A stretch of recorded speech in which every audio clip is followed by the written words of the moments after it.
Halo sahabatku, kita bertemu kembali. Ya, saat ini saya lagi berada di lapangan olahraga. Ya, dari rumah jam 4.45 saya berolahraga.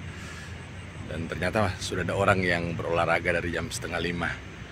Saya tidak akan membahas tentang olahraga, tapi saya diingatkan akan satu kebenaran di dalam Markus 1 ayat yang ke-35, di mana dikatakan pada waktu hari masih gelap, Yesus pergi keluar, kemudian dia pergi ke tempat yang sunyi dan dia berdoa.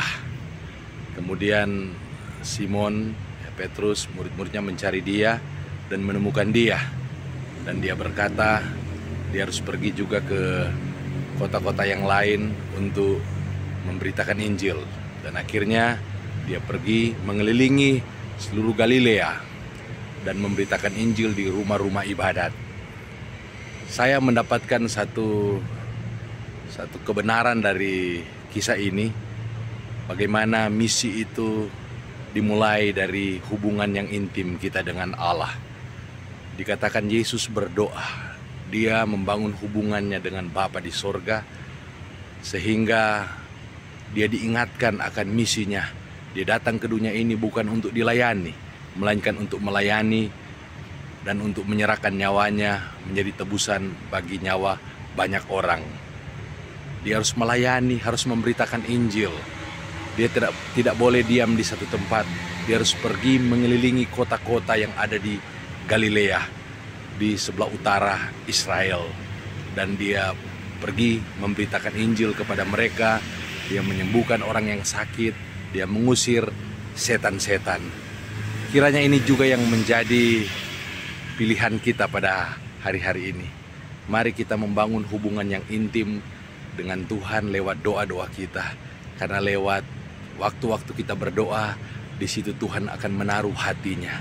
Dia akan menaruh keinginannya. Dia akan memberikan kita visi dan misi. Karena saat ini, sebagaimana seperti yang dikatakan oleh Tuhan Yesus, ladang sudah menguning, siap dituai, tetapi penuai-penuainya sedikit. Untuk itu mintalah kepada yang empunya tuaian agar dia memberikan penuai. Siapa penuai-penuai akhir zaman? Penuai-penuai akhir zaman adalah saya dan saudara. Untuk itu kita perlu berdoa di pagi hari, kita membangun hubungan dengan dia, dan dia akan memberikan hatinya.